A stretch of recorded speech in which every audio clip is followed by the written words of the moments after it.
Namasté, bonjour à tous, bienvenue à ceux qui nous rejoignent et merci à ceux qui m'accompagnent depuis quelques semaines déjà dans ce chemin d'évolution, dans ce projet de vous présenter ces 12 clés de l'ascension. Bienvenue à tout le monde et merci surtout, merci pour vos retours, pour vos partages, pour vos likes. Merci de m'encourager à continuer et merci surtout pour la communauté que ça crée, pour qu'on puisse ensemble s'accompagner dans ces moments un peu compliqués, souvent bousculants, qui nous sont proposés.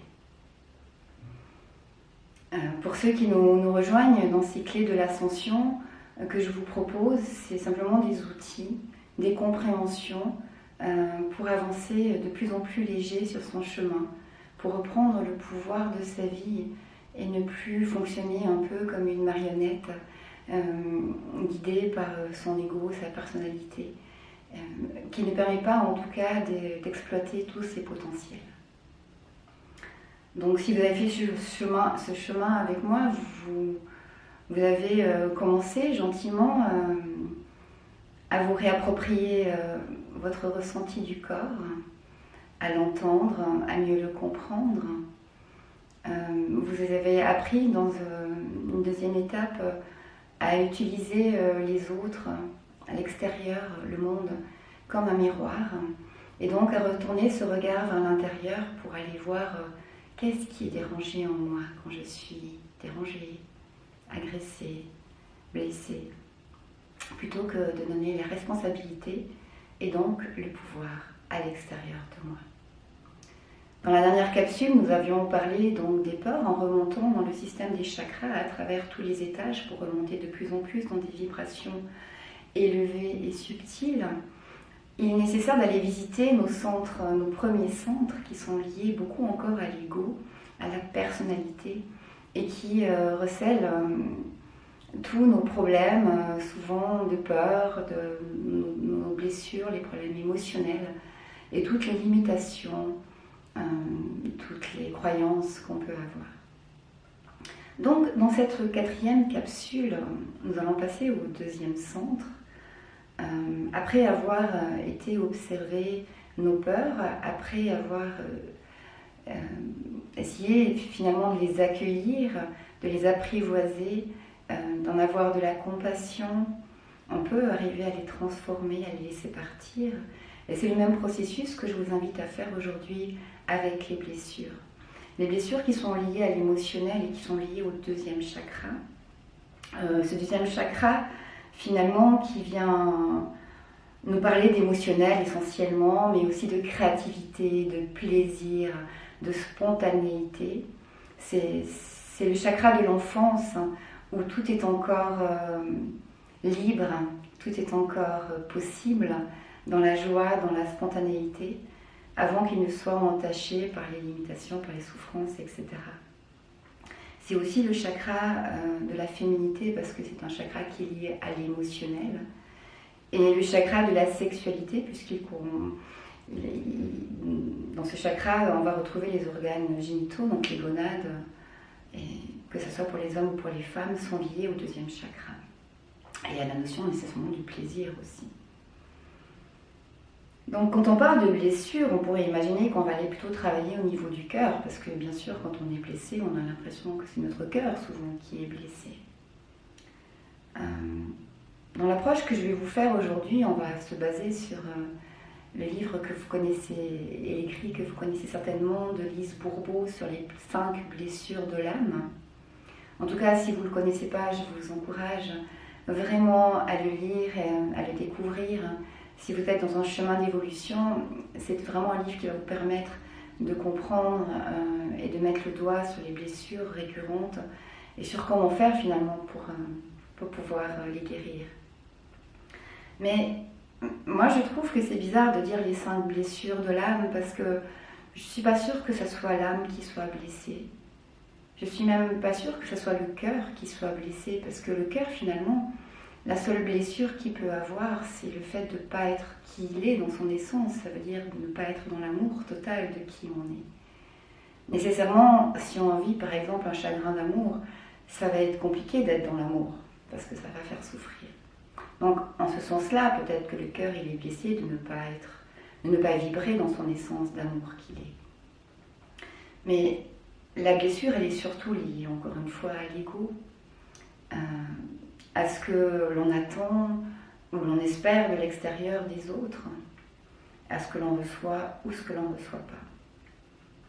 Et c'est en tout cas en travaillant sur ces aspects-là et sur la personnalité par rapport à nos blessures qu'on va pouvoir petit à petit les décoder, les observer, tâcher de les accueillir, avoir de la compassion pour nos blessures et pour pouvoir finalement les transmuter et vivre vraiment dans la joie, dans le plaisir et dans la liberté au niveau de la créativité de notre deuxième centre. Donc c'est quoi ces 5 blessures ? On parle des blessures de rejet, des blessures d'abandon, des blessures de trahison, des blessures d'humiliation et des blessures d'injustice. On dit que ces 5 blessures, elles vont contenir toutes les autres. Et qu'en gros, toutes les blessures qu'on peut avoir, elles entrent à peu près dans l'une de ces blessures. Ces blessures, on peut en avoir côtoyé surtout une, et parfois toutes. En fonction du degré de nos blessures, elles vont être plus ou moins importantes et nous provoquer des réactions plus ou moins importantes également. Avant de parler de ces blessures et de qu'est-ce qu'elles provoquent chez nous, c'est intéressant de voir comment s'installent les blessures. Alors on peut partir du principe qu'on n'est pas complètement exempt de blessures, parce que si on part du principe peut-être qu'on vient avec un karma ou des choses à travailler et à comprendre dans cette vie, on aura certainement déjà encodé en nous des mémoires de blessures liées à n'importe quoi, à une expérience à devoir, à un apprentissage à faire sur Terre ou alors à d'anciennes vies pour ceux qui y croient. C'est toujours dans la toute jeune enfance que ces blessures elles vont être réactivées ou alors simplement éveillées. Et comment ça se passe ? En principe, quand on arrive sur Terre, quand on est un enfant, on est simplement dans la joie d'être qui on est. Ça, c'est l'aspect naturel d'être qui on est, quand on a envie, comme on a envie. Et puis, cette joie d'être qui on est, ben, finalement, elle va être contrecarrée par les parents, la société, l'éducation, les religions, toutes les contraintes, finalement, l'école, extérieure à soi, qui vont nous empêcher d'être soi-même simplement et qui va créer un processus dans un troisième temps de crise, de révolte intérieure où on ne va pas être d'accord, hein, c'est les crises de l'enfant qui n'est pas d'accord quand on lui dit non par exemple. Et à force de se retrouver dans une conjoncture où on doit toujours faire attention à l'extérieur plutôt qu'à soi, c'est comme ça qu'on nous éduque, eh ben, on va finir quelque part à se résigner à ne pas être soi. Et on va commencer petit à petit à porter des masques, à créer des personnages à l'intérieur de nous qui vont pouvoir contrecarrer, défendre, nous défendre. L'ego met en place des personnalités qui peuvent être très fortes pour se défendre contre ces blessures, pour que surtout elles ne reviennent jamais. La problématique étant que quand on veut cacher nos blessures, aussi profondément qu'on le veuille, elles vibrent toujours en nous et on va continuer de les expérimenter encore et encore, jusqu'à ce qu'on puisse comprendre que finalement l'important c'est d'aller les visiter, d'apprendre à les accueillir pour pouvoir les transmuter et les laisser partir. Alors par rapport à ces 5 blessures, vous verrez si vous lisez le livre de Lise Bourbeau que ça donne beaucoup de points de repère pour savoir où on en est. Si vous m'avez accompagné depuis le début, ben vous avez déjà fait ce chemin d'introspection, d'aller voir à l'intérieur qu'est-ce qui est dérangé, d'aller visiter les peurs, tout ça. Donc c'est le même processus qu'on va faire avec nos blessures, simplement en observant nos réactions face à la vie, face aux gens, face à différentes situations. Donc quand on est dans la blessure du rejet, on va, dans chaque blessure, en fait, on va créer des masques. Peut-être, je vais juste d'abord vous les énumérer. Vous allez peut-être déjà vous reconnaître dans certaines de ces masques, donc avec des blessures cachées, connues ou pas connues derrière. Dans la blessure du rejet, on va porter le masque du fuyant, c'est-à-dire une personnalité qui va être fuyante. Quand on a la blessure de l'abandon, on va porter le masque du dépendant. Quand on a la blessure de l'humiliation, on va se créer un masque de masochiste. Avec la blessure de trahison, on va avoir un masque de contrôlant. Et avec la blessure de l'injustice, on va avoir un masque de quelqu'un de très rigide. Donc, si on vient un peu plus en détail sur ces 5 blessures, dans lesquelles on peut tous, à un moment donné, se reconnaître dans la vie, mais avec lesquelles on a une affinité particulière, souvent plus ou moins, avec 1, 2 ou 3 blessures. La blessure de rejet, elle est liée vraiment au fait d'être repoussé. On ne veut pas de soi, donc je ne veux pas être avec toi, je te repousse, je ne te veux pas près de moi, dans mon champ. Cette blessure, elle est activée très jeune dans l'enfance. On peut être rejeté pour des toutes petites choses qui paraissent anodines de notre point de vue d'adulte, mais qui vont marquer l'enfant et lui donner l'impression qu'il n'est pas à la hauteur. Qu'il n'est pas à la hauteur pour être accueilli, pour être aimé. Quand il se sent rejeté, la notion de ne pas être assez bien pour ne pas être rejeté par l'autre est prédominante. Donc on va créer, pour pouvoir se défendre, un masque de fuyant qui va finalement nous empêcher de nous retrouver face à ce rejet. Donc ça va être très difficile d'aimer, parce que quand on veut commencer à aimer, on prend le risque d'être rejeté. Donc on préfère ne pas aimer que d'être rejeté. Et dans ce cas-là, avec la blessure du rejet, dans ce masque du fuyant, on va avoir non seulement beaucoup de mésestime pour soi, mais on va un peu jouer des rôles pour montrer qu'ils vont s'adapter un peu aux gens qui sont en face de nous jusqu'à un certain degré. Et dès qu'on sent qu'on pourrait courir le risque de trop s'impliquer, de trop s'engager, et donc de souffrir du rejet si c'est pas accueilli, si c'est pas partagé, on va partir. On va éviter toutes les situations qui pourraient nous mettre en panique, ça veut dire nous confronter à nos émotions. Dans le masque du rejet, dans le masque du fuyant, les gens vont souvent être assez fuir quelque part dans leur imaginaire, dans leur monde intérieur, vont être assez peu incarnés parfois sur Terre, amener beaucoup de douceur, de présence, mais dès qu'il pourrait y avoir risque de perdre le contrôle au niveau émotionnel, on va partir, on va fuir, on va éviter. Le masque de l'abandon, lui, il va donc, la blessure, de l'abandon, elle va vraiment, créer donc le masque du dépendant. C'est des personnes donc l'abandon, on peut se sentir abandonné par un parent à la naissance d'un petit frère, d'une petite sœur par exemple. On peut se sentir abandonné la première fois qu'on est laissé dans une crèche, à l'école, etc.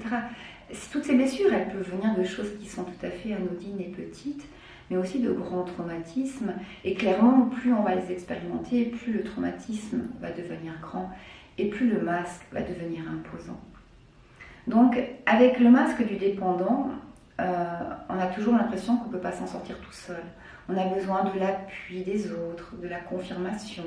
En même temps, on a envie de dire qu'on est indépendant, qu'on peut s'en sortir très bien tout seul, mais qu'on est fort, que tout va bien. Mais quelque part, on se coupe du ressenti parce que là, pareil, ça va être... si pour le masque, pour la personnalité qui est dans la blessure de rejet avec le masque fuyant, il va pouvoir dire « je ne peux pas t'aimer ». Le dépendant, lui, va dire « je ne veux pas t'aimer ». C'est « je ne veux pas parce que je sais que si je vais t'aimer, tu vas me blesser, tu risques de m'abandonner et donc du coup, je vais souffrir. Et mon ego, il va mettre en place plein de systèmes pour me mettre dans des situations où finalement j'ai assez peu de risques de m'épanouir parce que finalement je vais tout le temps retrouver cette blessure de l'abandon. Les gens qui sont dans ce masque du dépendant, ils donnent l'impression d'être très forts, d'avoir beaucoup confiance en eux, mais en fait ils ont beaucoup de peine à faire des choix. Ils ont toujours besoin quand on est dans cette personnalité, on a toujours besoin de la confortation, enfin, d'être conforté par la vie de l'autre. Et finalement, même si on dit qu'on aime la solitude, on est rarement très seul. On s'arrange toujours pour être entouré de plein de gens. Donc en fait, c'est pas une vraie solitude choisie. Quand on a souffert de la blessure de l'humiliation, qui est souvent associée aussi à la blessure du rejet. Donc quand on a la blessure d'humiliation, on a quasiment toujours derrière la blessure du rejet. Là, on va se sentir, on va porter le masque du masochiste, donc de la personne qui va se faire du mal avant qu'on nous fasse du mal. Être humilié, c'est vraiment se sentir abaissé, dégradé dans son intégrité, donc qui on est. Et cette blessure, elle est beaucoup liée à l'aspect physique, au monde physique. Quand on va créer le masque du masochiste, finalement, on va engendrer une douleur parce qu'on préfère être maître, entre guillemets, de la douleur, c'est-à-dire se l'imposer à soi-même. C'est plus facile que les autres nous l'imposent. Et on a une telle image de soi qui est dévastatrice quelque part quand on a été humilié. On est très dévalorisé, on est hostile avec soi-même. Donc on va beaucoup se dévaloriser, se critiquer. D'abord annoncer à tout le monde le mal que l'on est, entre guillemets, le peu de réussite qu'on peut être dans certains niveaux ou dans toute la vie en général. Ça dépend vraiment de l'importance de notre blessure. On va beaucoup se blâmer, on va se sentir responsable des problèmes de tout le monde finalement, que ce qu'on soit irresponsable ou pas. Voilà, et dans cette blessure-là, souvent on a tendance à se protéger un peu dans du poids ou dans l'embonpoint par exemple. La quatrième blessure, la blessure de la trahison, elle, donc être trahi, c'est vraiment une rupture de fidélité, que ce soit à la personne, aux valeurs. Et donc quand on a été trahi, on va porter le masque, l'aspect, la personnalité du contrôlant. Cette blessure, elle est particulièrement liée à la blessure de l'abandon. Et quand on a cette blessure de trahison, on a quasiment toujours aussi, comme pour le rejet avec l'humiliation, pour la blessure de la trahison, il y a quasiment toujours derrière, en amont, j'ai envie de dire, avant la blessure de l'abandon. Alors le masque du contrôlant, c'est un masque qui va créer une forte personnalité, un ego très très puissant, très exigeant. Il y a une énorme demande par rapport à soi-même et aux autres au niveau de l'exigence, de ce qu'on attend des autres. C'est des gens qui, quand on est dans cette blessure de la trahison, avec ce masque contrôlant, on a vraiment envie d'éviter les conflits, on est très très mal à l'aise face à toutes les confrontations. Et on va toujours être un peu en état d'alerte pour voir si tout est sous contrôle, entre guillemets. C'est des gens qui vont avoir besoin beaucoup de planifier, et qui ont de la peine un peu avec tout ce qui est lâcher prise. Il faut tout contrôler, y compris les sentiments. Donc on peut bien comprendre que quand on se sent trahi, quand on s'est senti trahi, qu'on développe ce masque-là, que trahison soit toujours valable ou pas, parce que ces blessures, elles peuvent venir de l'enfance, elles ont souvent, certainement, plusieurs fois été réactivées dans diverses situations. De toute façon, elles continueront à être réactivées tant qu'on ne les aura pas traitées. Mais c'est vrai que parfois, on peut vivre des années sans aucune de ces blessures et continuer à porter ces masques parce qu'on ne sait simplement pas qu'on les porte. On les a identifiés à notre personnalité, à qui on est. Donc dans le masque du contrôlant, on a tendance à vraiment pas supporter le mensonge. Tout ce qui est trahison, mensonge, c'est insupportable pour quelqu'un qui souffre de la blessure de trahison. Et en même temps, ça n'empêche pas soi-même peut-être, quand on est très contrôlant, de déformer un peu la vérité pour la ranger à ce qui nous va le mieux. Il y a vraiment cette notion de contrôle qui est prédominante avec la blessure de trahison et le masque qu'on va porter suite à cette blessure. La cinquième blessure, la blessure de l'injustice. Donc l'injustice, c'est vraiment le non-respect des droits, des valeurs, de tout ce qui est de l'intégrité finalement de quelque chose. Donc, quand on est... Et ça, cette blessure d'injustice, elle peut être autant retrouvée dans les gens qui souffrent de la blessure de rejet ou d'abandon. Je dirais que les blessures de rejet et d'abandon, c'est les deux grosses blessures. Soit on se sent repoussé, soit on se soit laissé sur place. Mais c'est un peu comme le yin et le yang, c'est les deux aspects, les deux manières de réagir face à quelque chose qui ne vient pas ou qui s'en va. Et la blessure de justice, on peut la retrouver derrière cette blessure-là, les deux blessures, que ce soit de l'abandon ou de l'injustice, et parfois toutes les autres aussi. Quand on est dans cette blessure, on va beaucoup se contenir dans une certaine, effectivement, rigidité, qu'elle peut être morale, mentale, du corps. Les gens qui souffrent de la blessure de l'injustice sont souvent des gens qui sont très sensibles, mais qui peuvent paraître très durs, très froids, parce qu'ils vont cacher leurs émotions. Ils vont essayer de faire comme si ça n'existait pas quelque part. Donc ils vont paraître forts tout le temps. C'est dans cette blessure-là qu'on va développer le plus le perfectionnisme, parce qu'il faut à tout prix que les choses soient correctement comme on veut, que les choses soient selon notre propre vision de la justice, souvent aussi, quand on est dans l'ego. Donc en fait, on va avoir de la peine à exprimer les choses comme elles sont simplement, parce qu'on a une vision qui est très rigide, très enfermante en fait de la réalité. Et on a aussi ce sentiment de victime qui est assez puissant, tout comme avec le sentiment de l'abandon d'ailleurs. C'est vraiment aussi une blessure dans laquelle on peut avoir l'impression que c'est toujours plus facile pour les autres, que nous, on a beaucoup plus à porter finalement que la plupart des gens. Donc ça, je vous ai fait un bref résumé de ces 5 blessures principales dans lesquelles toutes les autres blessures peuvent se contenir. Et si vous êtes intéressé, je vous encourage vraiment à aller lire le livre de Lise Bourbeau qui va vraiment de manière très approfondie dans toutes ces blessures, en donnant vraiment des conseils, des outils aussi pour apprendre à les guérir.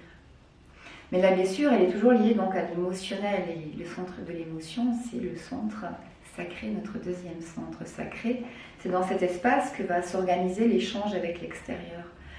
Donc soit des fois on pense qu'on donne beaucoup, mais on n'arrive pas à recevoir, on a comme un entonnoir fermé parce qu'on va se protéger.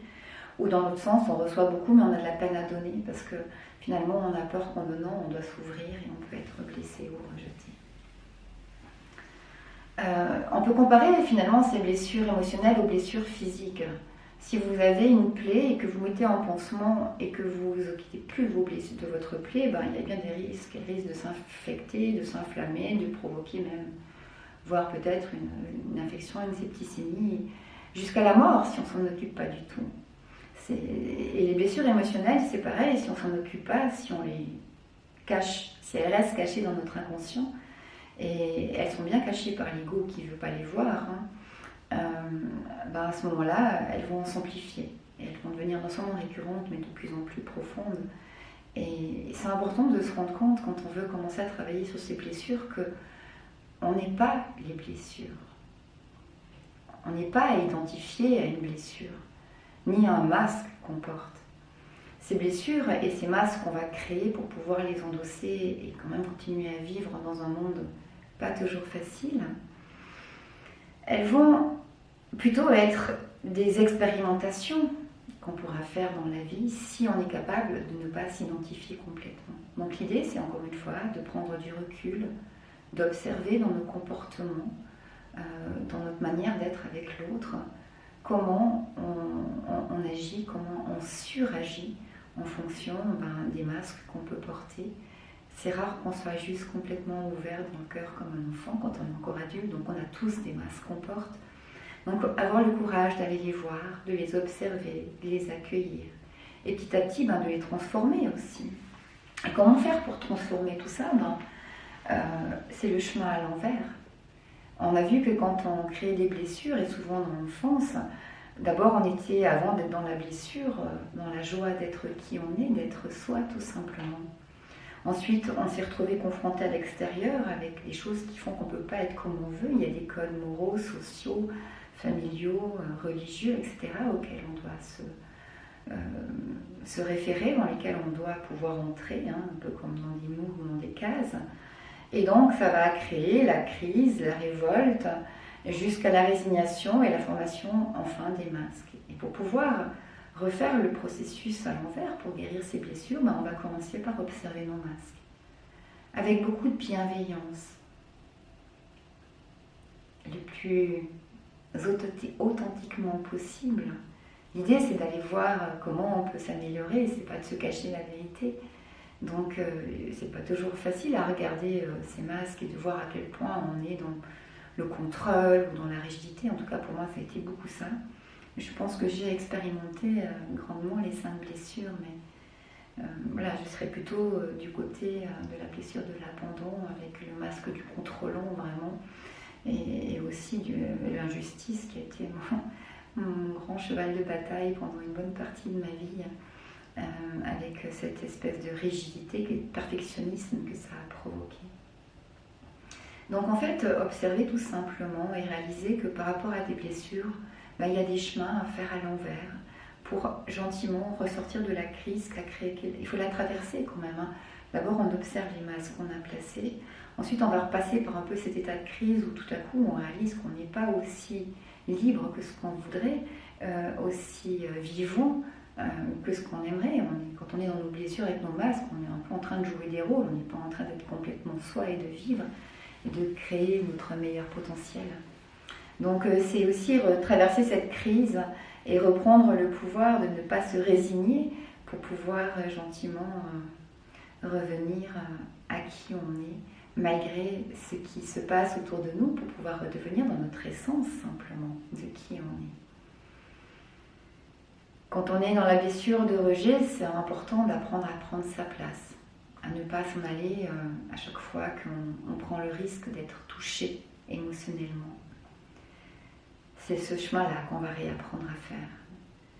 Quand on est dans la blessure de l'abandon, on va devoir apprendre à être bien avec soi-même, à accepter d'être en paix et dans l'amour à l'intérieur, pour pouvoir être bien avec les autres et d'avoir moins besoin de cette attention qu'on va toujours réclamer pour nous rassurer qu'on est bien.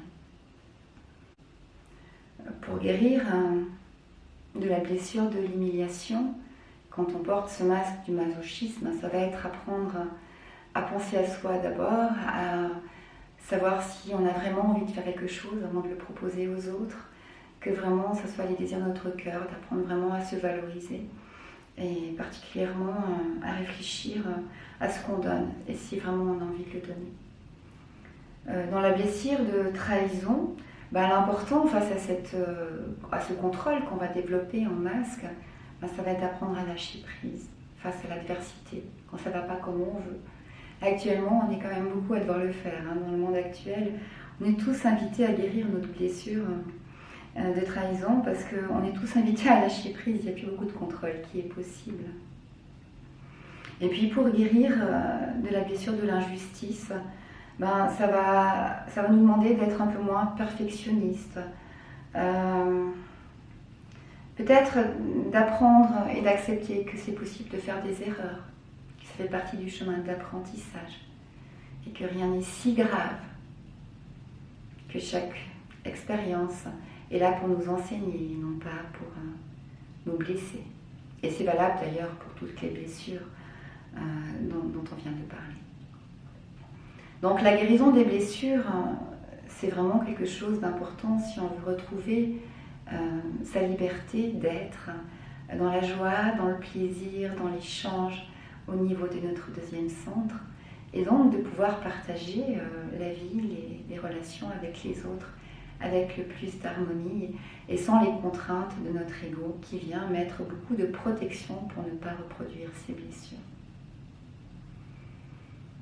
Donc aujourd'hui je vais vous proposer une méditation pour guérir, pour vous aider à guérir ces blessures et nettoyer les 8 cellules primordiales qui sont 8 cellules qui sont là dès notre naissance et qui symboliquement se retrouvent au niveau du sacrum, dans les trous qu'on a, 4 de chaque côté, dans cette pyramide à l'envers qu'on a à la base de la colonne vertébrale. Et on retrouve nos 8 cellules primordiales, les premières cellules qui ont fait l'être humain que l'on est. Et on retrouve dans ces 8 cellules l'entier de qui on est. Donc l'idée d'aller avec le nettoyage de ces 8 cellules dans la méditation, c'est de permettre vraiment à tout ce qui est d'avant notre incarnation dans cette vie-ci, de pouvoir déjà se libérer, se purifier, et puis lâcher au niveau de notre centre sacré toute cette émotionnelle qui est encore encombrée de blessures et qui a créé des masques très forts dans notre personnalité. Alors, si vous êtes prêt à m'accompagner pour la méditation, je vous invite aujourd'hui à vous allonger dans un espace où vous ne serez pas dérangé. Vous pouvez vous couvrir pour être au chaud. L'idée, c'est pas de s'endormir nécessairement, mais si vous vous endormez, c'est pas grave. Les choses se passent de la même manière, juste un peu moins consciente. Et je vais commencer aujourd'hui un peu avec le carillon.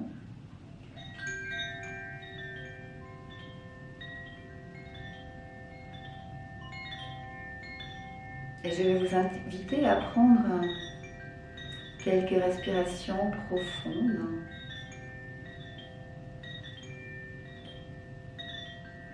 Ressentez l'air qui rentre par vos narines,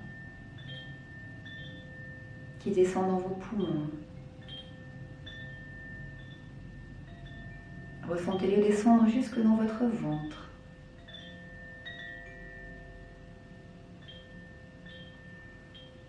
Vous pouvez prendre d'abord quelques respirations profondes pour pouvoir aussi laisser sortir à l'expire tout ce dont vous ne voulez plus, les pensées, les émotions, tous les mal-être ou les malaises que vous pouvez ressentir.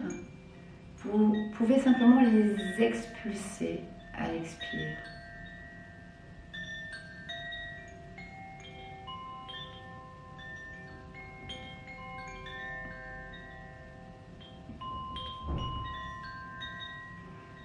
Et au rythme lent de votre respiration, laissez-vous entrer dans un état de détente,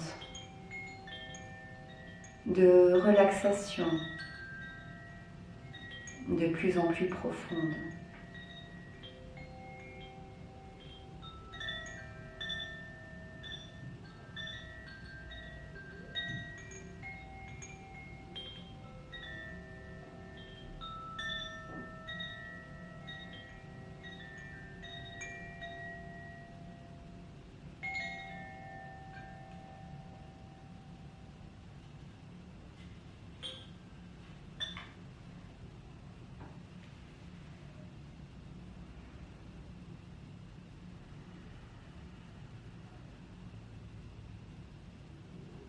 Prenez conscience de votre corps qui repose complètement détendu, en confiance.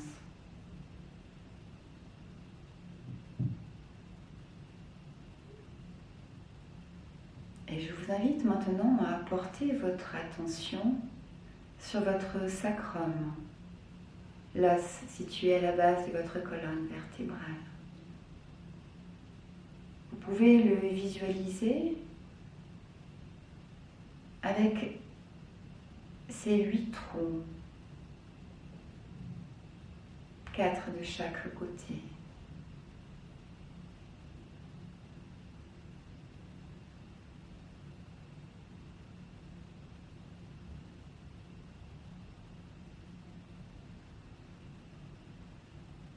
Imaginez ou visualisez de la lumière qui éclaire ces espaces.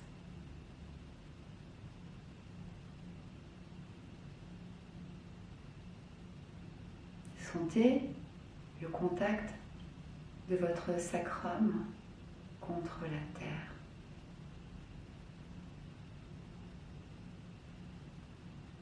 Imaginez qu'il s'enfonce, qu'il se repose dans cette terre.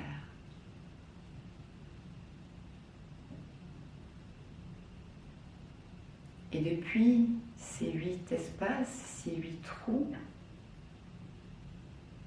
imaginez des rayons de lumière qui descendent et s'enfoncent profondément dans la terre.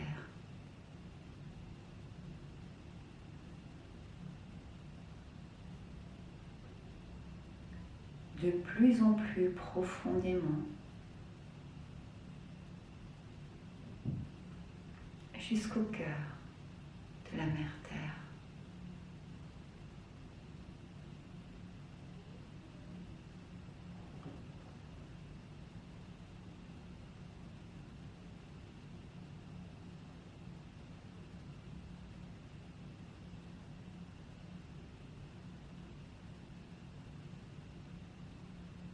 Laissez-y vous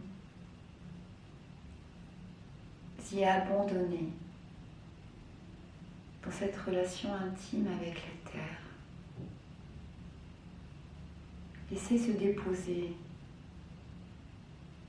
tout ce qui n'est pas lumière.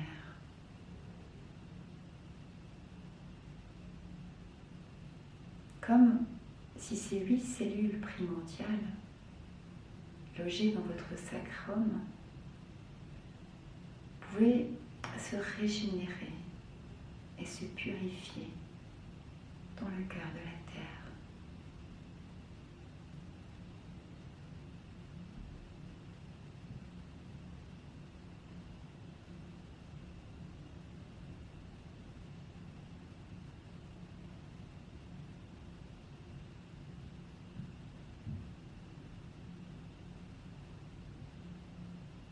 Imaginez des rayons de lumière qui remontent depuis le centre de Gaïa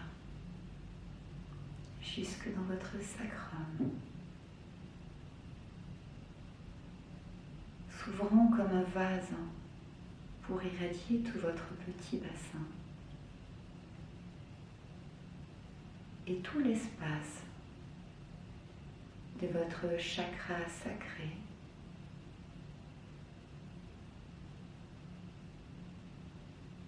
Sentez une lumière chaude et vibrante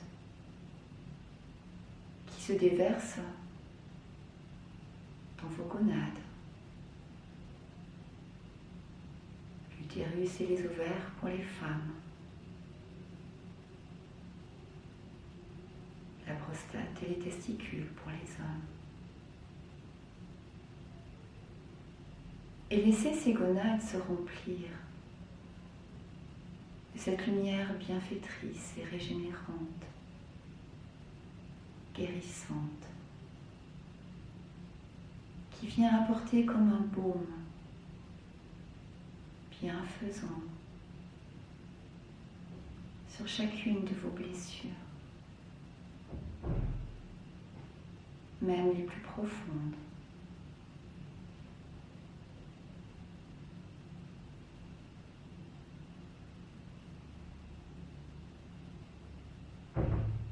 Imaginez maintenant que ces rayons de lumière provenant du cœur de Gaïa s'ouvrent comme un éventail pour englober petit à petit tout votre corps. Imaginez-vous reposant dans un berceau de lumière, un berceau à votre taille parfaite,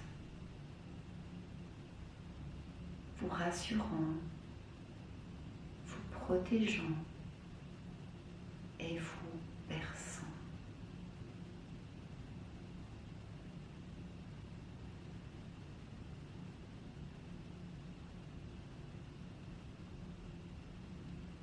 Connecté au cœur de Gaïa, vous pouvez en confiance laisser toutes vos blessures se transmuter en amour et en lumière. Un amour pour vous-même, un amour pour les autres, un amour pour la terre.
bercé par le battement du cœur de Gaïa. Vous pouvez vous laisser vous abandonner dans ses bras aimants d'amour inconditionnel que vous offre la Mère Terre.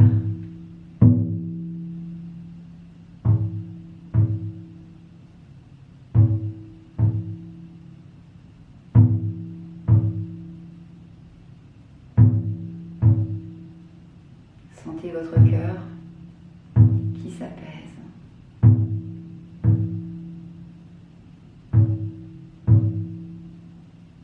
Pour se connecter au rythme du cœur de Gaïa.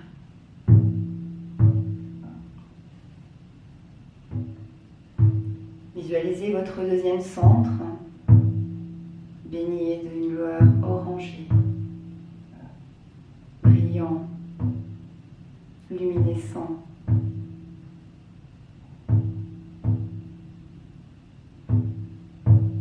De plus en plus ouvert, accueillant.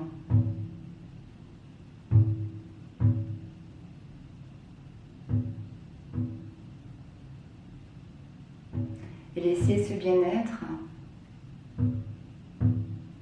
se diffuser profondément dans chacune de vos cellules, dans chacun de vos systèmes, dans tous vos corps physiques et énergétiques.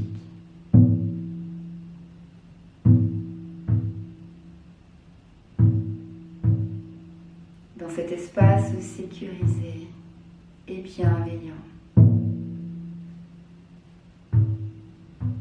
vous pouvez laisser toutes vos blessures se diluer dans l'amour de qui vous êtes.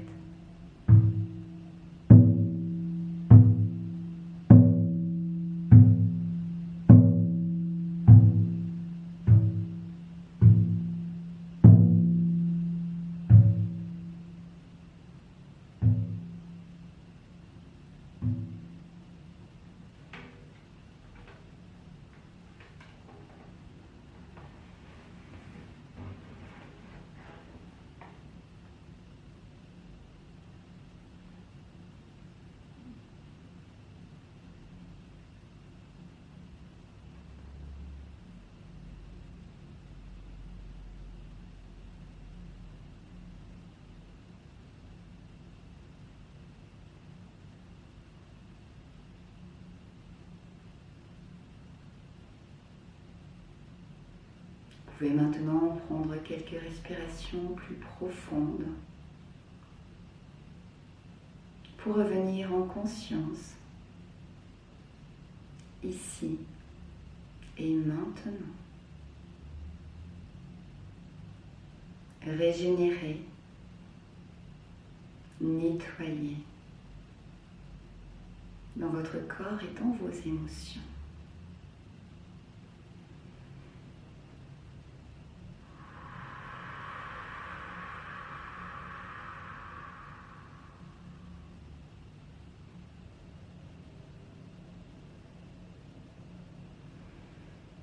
Voilà, merci beaucoup de m'avoir écouté et merci à ceux qui ont partagé cette méditation. Prenez bien soin de vous. Ne vous identifiez pas à vos blessures. Voyez-les comme des terrains d'expérience, certes pas faciles à traverser et à dépasser, mais qui vont vous permettre de développer tellement de force et de qualité qui vont rester sans devoir garder nécessairement tous ces masques invalidants que nous portons pour nous en protéger. Au plaisir de vous retrouver bientôt. Belle journée ou soirée à vous tous. Prenez bien soin de vous. Namasté.